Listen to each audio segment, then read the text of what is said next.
नमस्कार साथियों, स्वागत है आपका बीएमजे एकेडमी में। मैं ब्रिज मोहन आपका स्वागत करता हूं।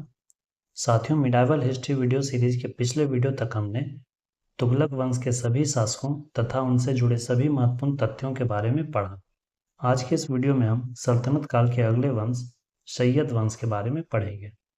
जब तुगलक वंश की सत्ता कमजोर हो गई तो मंगोल आक्रमणकारी तैमूर ने 1398 ईस्वी में भारत पर आक्रमण किया। इस आक्रमण में तैमूर लंग का खिज्र खां नामक व्यक्ति ने काफी सहयोग किया।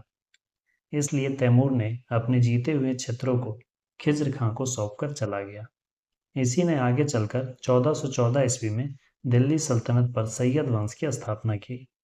साथियों, आज के इस वीडियो में हम सैयद वंश की स्थापना तथा सभी शासकों से संबंधित महत्वपूर्ण तथ्यों को देखेंगे। तो आइए दोस्तों, शुरू करते हैं। सबसे पहले खिज्र खां का परिचय देखते हैं। फिरोज शाह तुगलक के शासनकाल में मुल्तान का गवर्नर मलिक सुलेमान था। खिज्र खां मलिक सुलेमान का ही पुत्र था। मलिक सुलेमान की मृत्यु के बाद फिरोज शाह तुगलक ने खिज्र खां को ही मुल्तान का गवर्नर नियुक्त किया। परंतु जब फिरोज शाह तुगलक की मृत्यु के बाद अव्यवस्था फैल गई तो सारंग खां नामक व्यक्ति ने इसका लाभ उठाकर खिज्र खां को बंदी बना लिया और मुल्तान पर कब्जा कर लिया। खिज्र खां कुछ समय के बाद ही उसके किले से भागने में सफल रहा। 1398 ईस्वी में जब मंगोल आक्रमणकारी तैमूर लंग ने भारत पर आक्रमण किया तो खिज्र खां ने युद्ध में सेनापति के रूप में काफी मदद किया।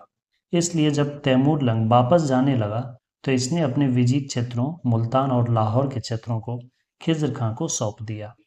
चूंकि फिरोज शाह तुगलक की मृत्यु के बाद तुगलक वंश की सत्ता कमजोर हो गई थी, इसलिए खिज्र खां ने सोचा कि तुगलक वंश की सत्ता अभी कमजोर है और दिल्ली सल्तनत पर अपनी सत्ता स्थापित करने का यह एक अच्छा अवसर है।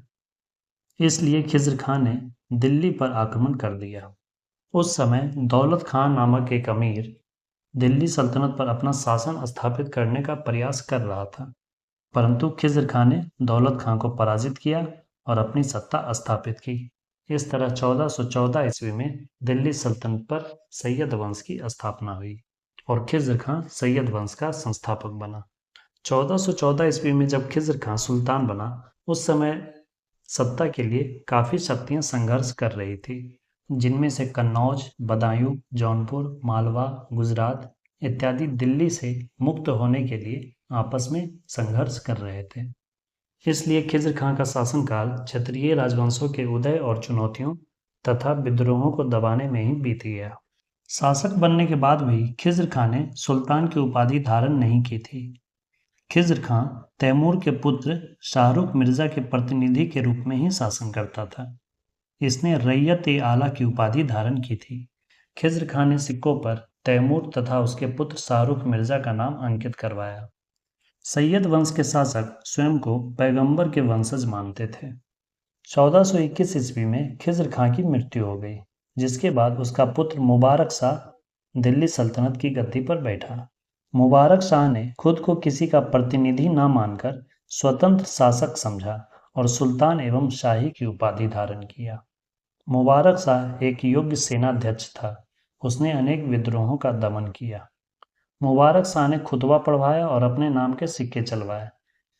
जितने भी पुराने सिक्के थे जिस पर तुगलक वंश के शासकों के नाम थे, उन्हीं सिक्कों को ढलवा कर नया सिक्का बनवाया और उन सिक्कों पर अपना नाम मुइजुद्दीन मुबारक शाह लिखवाया। मुबारक शाह का एक दरबारी इतिहासकार था अहमद सरहिंदी, जिसने तारीख मुबारक शाही पुस्तक लिखी थी। मुबारक शाह ने यमुना नदी के किनारे मुबारकाबाद नामक शहर की स्थापना की थी। 1434 ईस्वी में मुबारक शाह की हत्या कर दी गई, जिसके बाद मुबारक शाह के भाई फरीद खां का पुत्र मोहम्मद शाह सल्तनत की गद्दी पर बैठा। मुबारक शाह की हत्या में प्रमुख भूमिका निभाने वाला सरवर उल मुल्क को दंड देने की बजाय सुल्तान मोहम्मद शाह ने उसे वजीर का पद दे दिया। मोहम्मद शाह के शासनकाल में वास्तविक शक्ति उसके वजीर सरवर उल मुल्क के पास ही थी, जिसका गलत फायदा उठाकर उसने अपने विरोधियों को खत्म करने का प्रयास किया, जिसके कारण अमीर वर्ग उसके विरुद्ध हो गए और फलस्वरूप सल्तनत में अराजकता फैल गई। 1445 ईस्वी में मोहम्मद शाह की मृत्यु हो गई, जिसके बाद उसका पुत्र अलाउद्दीन आलम शाह सल्तनत की गद्दी पर बैठा। यह सैयद वंश का अंतिम शासक था, जिसने कि 1445 से 1451 ईस्वी तक शासन किया। परंतु आलम शाह एक अयोग्य शासक था। उसके समय में दिल्ली सल्तनत का क्षेत्र अत्यंत सीमित हो गया था। 1447 ईस्वी में आलम शाह सल्तनत छोड़कर बदायूं चला गया। आलम शाह के दिल्ली छोड़कर बदायूं चले जाने के बाद सल्तनत के लिए उन लोगों के बीच संघर्ष छिड़ गया जो कि शासन चला रहे थे। इसलिए अमीरों ने दिल्ली की सत्ता संभालने के लिए बहलोल लोदी को आमंत्रित किया। अमीरों के आमंत्रण को बहलोल लोदी ने सहर्ष स्वीकारा और 1451 ईस्वी में बहलोल लोदी का राज्याभिषेक हुआ और इस तरह दिल्ली सल्तनत पर पहले अफगान वंश की स्थापना हुई, जिसे कि लोदी वंश कहा गया। साथियों, मिडाइवल हिस्ट्री के अगले वीडियो में हम लोदी वंश से जुड़े सभी महत्वपूर्ण तथ्यों को देखेंगे, जिसमें लोदी वंश के प्रमुख शासक बहलोल लोदी, सिकंदर लोदी तथा इब्राहिम लोदी से जुड़े सभी महत्वपूर्ण बिंदुओं को देखेंगे। साथियों, वीडियो कैसी लगी अपना फीडबैक जरूर कमेंट करें और वीडियो को अपने दोस्तों और स्टडी ग्रुप्स में शेयर अवश्य करें। वीडियो में अंत तक बने रहने के लिए धन्यवाद दोस्तों। मिलते हैं अगले वीडियो में इसके आगे के भाग के साथ। जय हिंद, वंदे मातरम।